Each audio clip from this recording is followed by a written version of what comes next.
you've caught me. I'm wearing the same T-shirt that I was wearing last week, so I'm going to go change it. I literally just changed mine. If you'd logged in like 10 seconds earlier, you'd have seen my naked torso. How lovely. This is the Sheer Isolation podcast. It's presented by Kieran Moore and Jon Ponting. Right, so welcome one and all once again. You are listening or viewing the Sheer Isolation podcast with myself, Jon Ponting, and my friend over there in Trowbridge, Mr. Kieran Moore. Hi, Kieran. Hi, Kieran. The purpose of this podcast, if you're joining us for the first time, is to promote and help out the local music scene around the west of England, in particular Wiltshire and Somerset and Gloucestershire and the Cotswolds, that area, because it's another week on and lockdown's still going on. Venues are not happy. They're not, but if you are lucky enough to be in a venue that has a reasonably sized bar, you get to finally have a drink. So that is something. But if you're like me, you're not really even a casual drinker, it makes no difference to your life whatsoever. Thing is, I don't drink if I'm by myself, and I've spent the last 3-4 months pretty much by myself, so I've just not been drinking. There you go. I'm pretty much the same. To be honest, I only drink when I'm at gigs. Oh, and Kieran, you have pulled a special proper guest out of the bag this week. We've got Bristol music royalty joining us later. We have the legends, the man. We have Big Jeff. Big Jeff, he is an absolute legend. And for people who don't know about Big Jeff, he's kind of an enigma, isn't he, really? He's just appeared on the Bristol scene and goes to gigs every night. And even bands from all over the world, as soon as they get a gig in Bristol, they want Big Jeff to be there. That's how they know they're going to make it. 100%. I think Beans on Toast once wrote a song about Big Jeff, so that's how significant he is. Obviously, there was a point where there was no Big Jeff, and over time, Big Jeff come into existence because every gig you went to, you saw him at. Even if, so for some people, there might be at 2 or 3 gigs a night. He would be at 2 or 3 gigs a night. I'm intrigued to find out what he's been doing the last few months, so we'll be asking him about those things later on. You're in the news again with your campaigns. Our colleagues over at BBC introducing. Effectively what they've said is, Sam, thanks very much, goodbye, and Rich, you're no longer presenting, you're now going to be a producer. And they're drafting in a chap from Swindon to present the BBC introducing. And I'm sure he's going to be very good. I've not got any bones or gripes with James. I'm sure he's a fantastic presenter and a lovely guy. There's no sort of argument there. What I am concerned about is that we lose Sam and Rich. And Sam and Rich have been instrumental in delivering the BBC introducing brand. They literally invented the BBC Radio 6 Fringe Festival, which they did in Bristol. And they've brought people like George Ezra and Idols to national attention. They are excellent at linking various people and groups of people and scenes and so on and so forth together. You get to where you've got because they've done it for 10 years. If you compare the session as it is now to the session as it was in the first year, they're very different sessions. Obviously, one is 10 years developed. I just feel like the change now is the wrong time to make that change. So I started a campaign. I started a 38 degrees e-petition, and it's been up since Monday. So we're now on Wednesday. It's been up 3 days. We have over 800 signatures, which is just sensational. I think by Saturday we'll have 1,000. I'm hoping more people get on board. I'm hoping we can save them the session. And I'm not saying never change it, but obviously the way and the timing, I think, is just appalling. So big ups to Sam and Rich. It is about time we played a track, and you have picked for us a track by Jon Amor. Did I? Oh, yes, I did. Sorry. We just did this a second ago. What track have we got? Oh, we've got this one. Oh, yeah, okay. I picked it, have I? What? Jon Amor. Jon Amor. Amor. Oh, I'm sorry. Amor. Yes, Jon Amor. He's a Devizes blues legend. I think he's the only person from Devizes who's performed on Later with Jules Holland. So that's pretty cool, if you ask me. It's cool. It's a very unique claim to fame. The only person from Devizes to play with Jules Holland. He was in sort of at the time, I think mid-90s. The UK had one fledgling young blues band that the whole scene sort of got behind, and they were a band called the Hoax. And the band got internationally famous. They toured Europe. They toured. I think they toured on support of Robbie Williams, but they toured Canada. They toured America. And two of the original members now, one of them lives in France and two of them live in America. One of them is like a film producer and does all sorts of music-related stuff on big Hollywood films and stuff. So yeah, there are bands that burn intensely for a while and spread their wings and now live all around the world. But the Hoax were fronted by Jon Amor. This is a brand new track he's just released. I think he's done the video in lockdowns. It's like a fun little video from his house. It's a great video. I was really enjoying it. Yeah. Yeah. The track's called Peppercorn. But yeah, so Peppercorn by Jon Amor. Let's give it a whirl.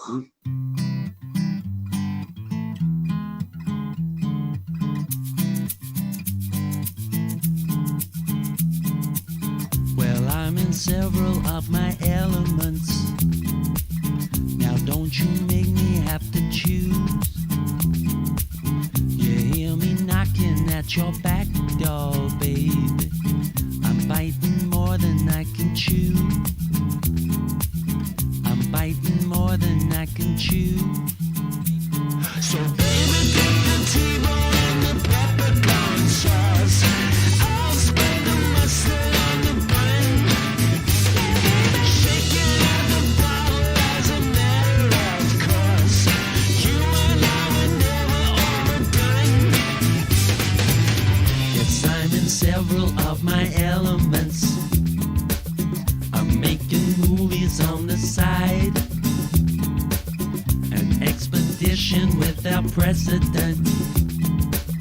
Don't let the invitation slide. Don't make me holler down the phone line. Don't make me knock up on your door. 'Cause I'm in several of my elements. You got me looking out for more. Well, got me looking out for more. So baby, put the T-bone and the peppercorn sauce. I'll spread the mustard on the bun. Shake it out the bottle as a matter of course. You and I were never overdone.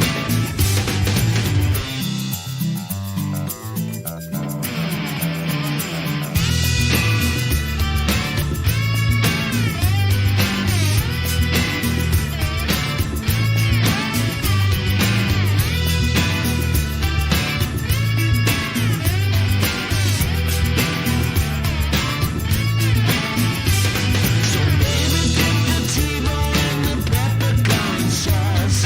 I'll spread the mustard on the bun.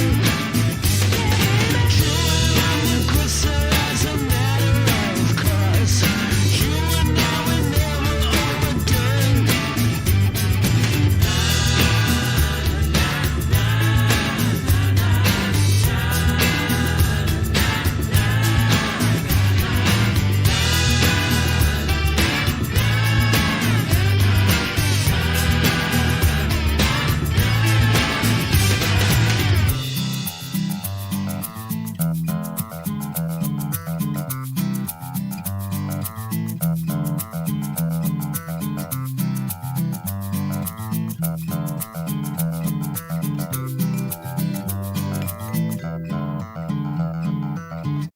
Okay, so that track was Peppercorn by Jon Amor. Amor? Based. No, Carl. I started by saying Amor. Now you told me it's Amor. It's Amor. Which one is it? Amor. I'm just teasing you. It's time for our guest, and that very exciting guest this week, Big Jeff from Bristol. You don't know where to start if you're trying to explain who Big Jeff is to somebody who's never met him or not familiar with him. It's very difficult to know where to start. It is. He's as you say, he's known throughout. He used to be just known throughout Bristol and the Southwest. He's now known internationally. Bands know they've made it if Jeff comes to their show. I remember going to the Exchange to watch Beach Slang at the Exchange a couple of years ago now, and Jeff was in the crowd, obviously. He's the tallest man in the room, and I think the band that say, oh, does anybody want to sing along to a Cure song that they played, Boys Don't Cry? And everyone was like, Big Jeff, Big Jeff. The Jeff gets up on stage to sing with Beach Slang, and he actually didn't know the words. The whole thing was an absolute mess. It was amazing. Yes. That would happen to me if I got dragged up on stage. I'm rubbish at remembering lyrics under pressure. You know, I'm really rubbish under pressure. I'm great under pressure, but we're not with answering stuff. I'm the same. Hate pub quizzes. I'm no good at them. Right. Anyway, back to Big Jeff. We'll just go straight over to the interview. Hey guys. Hi there, Jeff. How are you doing? Hey Kieran. Hey John. Now there is one man who definitely needs a haircut. Yeah, Jesus Christ. Don't you start. I'm turning into Widow Twanky. You'll be on the hippodrome before this whole thing's finished. Yeah. Well, basically, I think the thing is I just decided that no one's really going to be seeing much of me anyway because of obviously lockdown. Then I just thought, like, fuck it, may as well try and grow my beard properly for a little bit. I'm liking it. I'm liking it. You could do what the front man of Eels did. He put a little bird in his beard. Yeah, Mr. E. Yeah. Marky Everett. I saw the Eels last year, actually. They were great. They played Green Man. Oh, really? Yeah, they were brilliant. They their second song was a cover version of Prince's Raspberry Beret. Oh, wow. Yeah, and but they did it in the kind of blues style of the Eels. And it was freaking, it was just like the whole set was brilliant. And also, he just kept on making jokes in between every single one of the songs, basically. I love the way you've gone straight into just talking about bands. It's amazing. I knew that would happen straight away. Of course, well, he brought up Mr. E. So I was like, yeah, I saw the Eels last year. So, yeah. In at the deep end. So obviously, Jeff, we've invited you on because we want to talk about you, really. We want to talk about all the things you've seen and done in Bristol, because obviously you are perceived as a legend, and how many gigs have you been to in Bristol? Let's go with that. Let's start with the gigs. Oh God, I'm going to take a rough stab because it's got to be in the thousands. It's got to be. So probably there was a period when I was averaging about 360 shows a year, 350 shoose a year. So it was literally nice. Yeah, because also I was doing sometimes 2 or 3 in one evening. Of course, I would. Yeah. Yeah, so you'd go to an install, that'd be 6 o'clock in the evening. Then you go to somewhere Thakla where the gigs would finish at 10, and then go and find yourself and be like, oh look, the Thakla's only just around the corner from the Louisiana, the Fleece, Start the Bus sort of thing. And that's how you do it. Well, yeah, it's just and also getting set times and kind of being a bit, I guess, nerdy in some ways. Oh, absolutely. You're the only person I know that out-nerds me on nerdiness, who knows stuff about stuff, boring stuff. You just, yeah. So, Jeff, do you actually pay for tickets anymore? Or does everybody just let you in? Because that was Jeff. I do pay for some, Come in. I mean, I'm like that. Jeff, just come in, mate. Fine. Yeah, I know. I mean, to be honest, I find that a bit overly flattering sometimes. I'm very lucky with that. With places like the Louisiana and some of the other venues, but I would still, even if people asked me to pay a donation, I'd still happily pay it. Of course. I think that, especially as I went to a lot of DIY shows, and so that would be very much kind of hand to mouth sort of things, really. Yeah, tell me about it.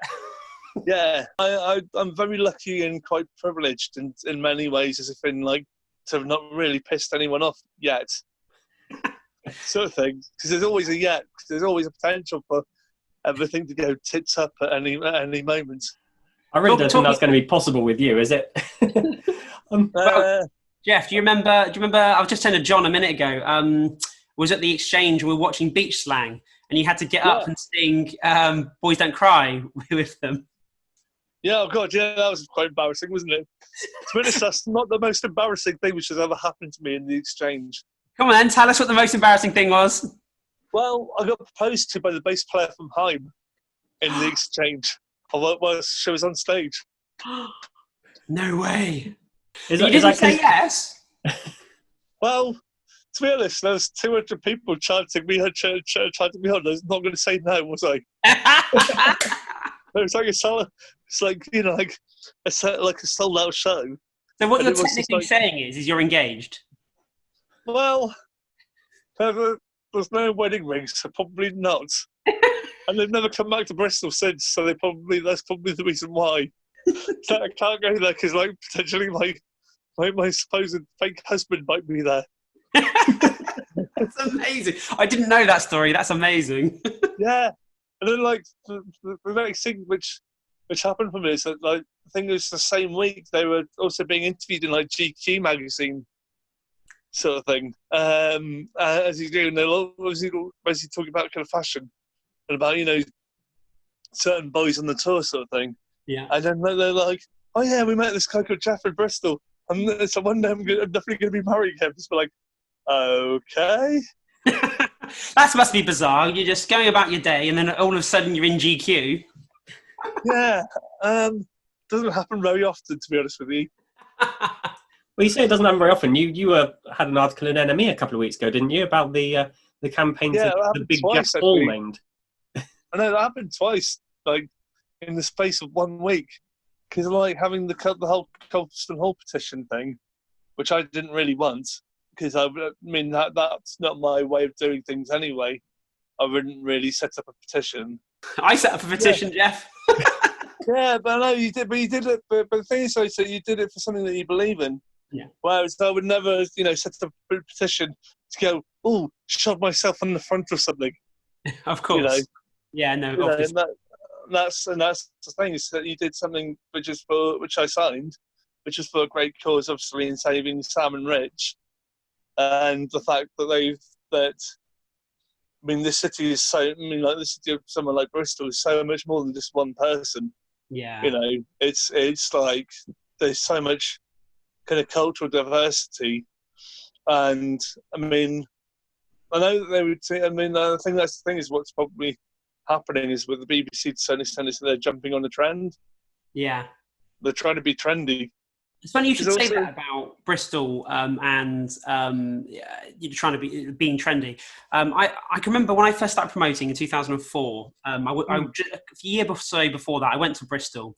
I can remember the Enemy writing an article about music scenes within the UK, and they focused on Bristol, and they said Bristol is 10 years behind the national scene. So Yeah, if we, it was ignored. It was really ignored. yeah, Like, but you flip forwards to today. It is now, in my opinion, the most interesting scene in the UK.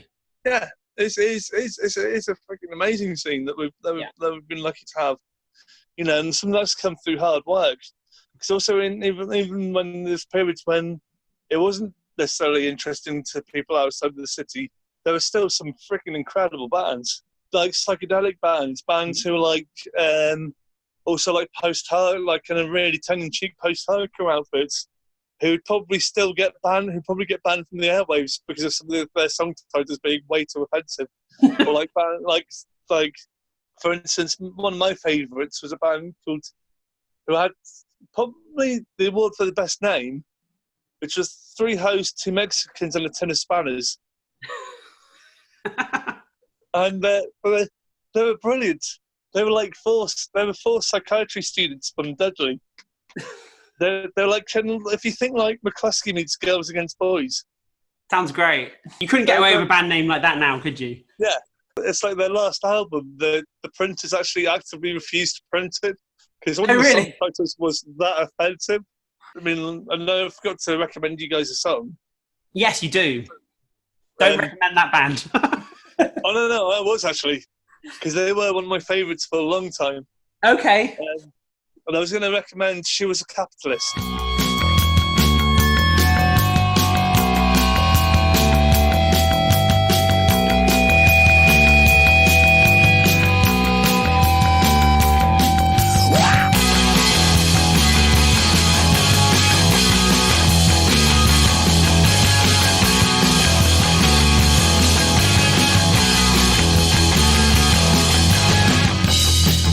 I was snorting Charlie off of her thighs in a flat in a Dudley high-rise with kids of 4, 8, 6 and 12 and 14 running round while she shot up daddies, and while her kids think 40 quid from her purse, I saw just one thing making it worse, and I realised when she charged into rest, she was a capitalist.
first time which I really fell in love with the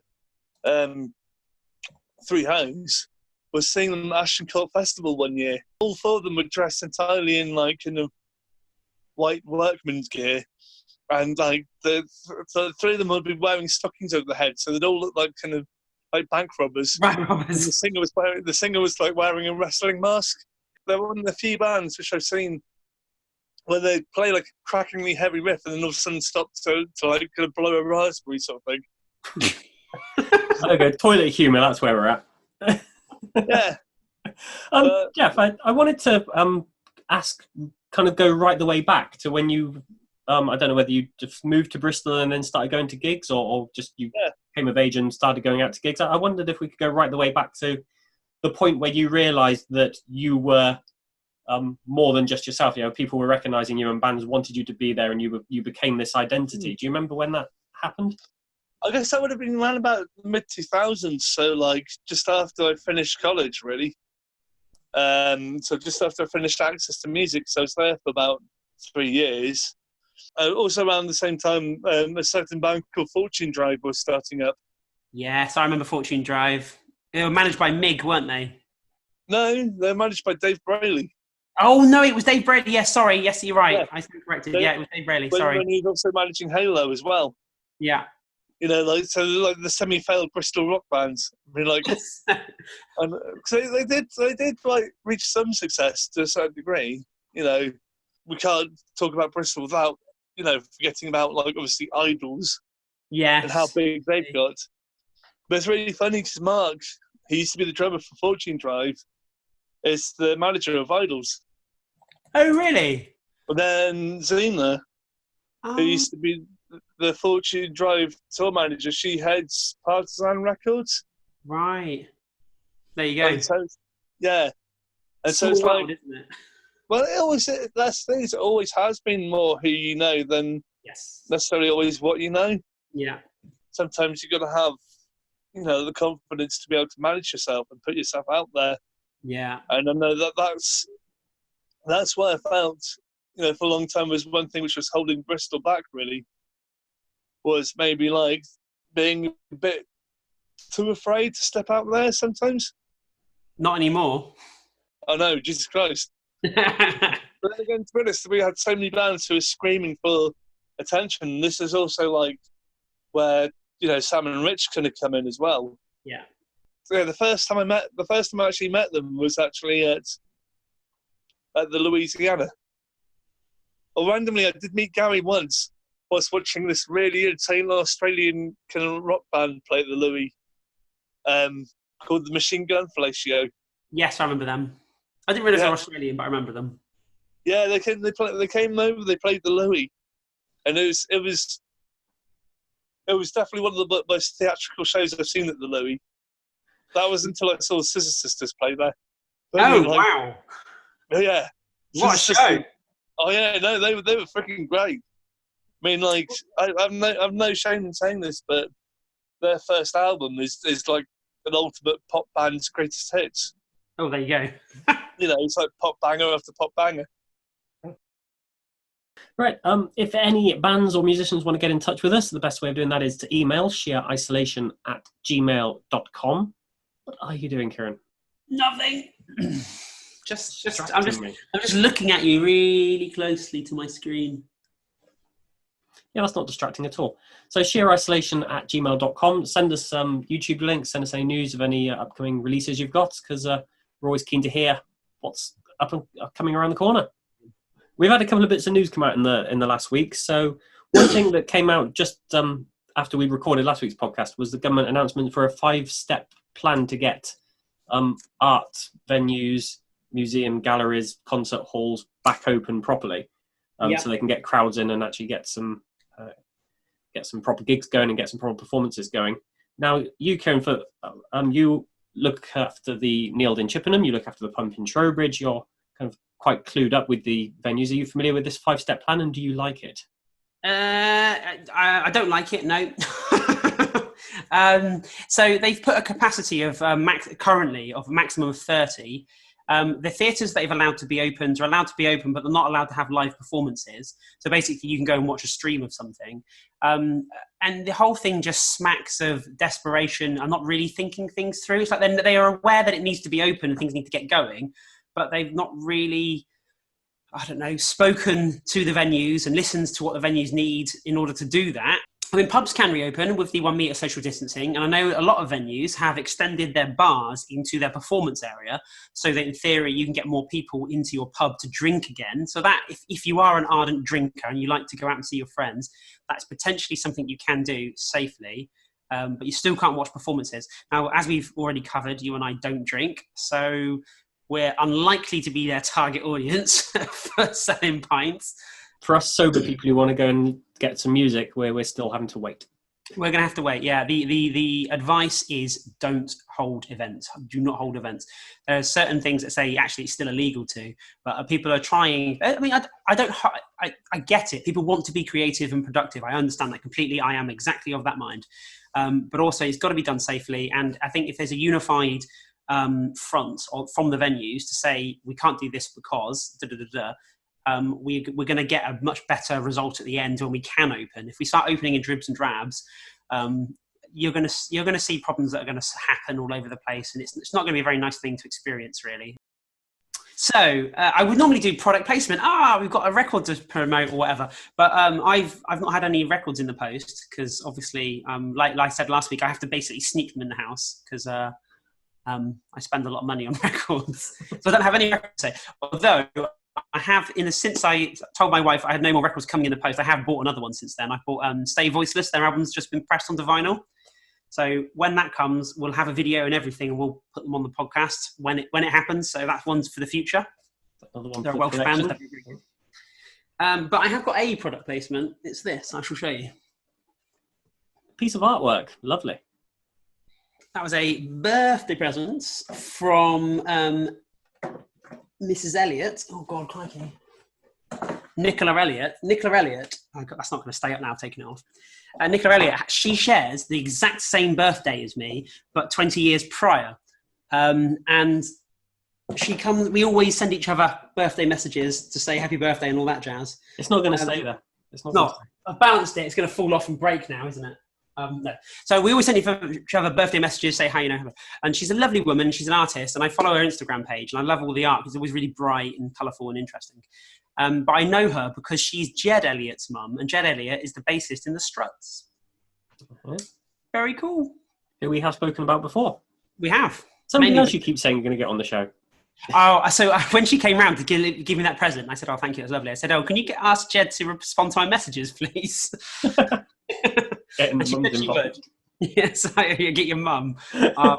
Hopefully, I'll send him another message soon and say, "Hi, Jed, come and do a stream with us from America," and hopefully he'll say yes, and it'll all be history and it'll be lovely. Cool. But we'll see. Right, that has been another Sheer Isolation podcast. Thank you for watching us. Thank you for listening to us. Same time next week, same place. Same time, same place next week. Again, thank you for listening and supporting us, and we'll be back next week. Thank you.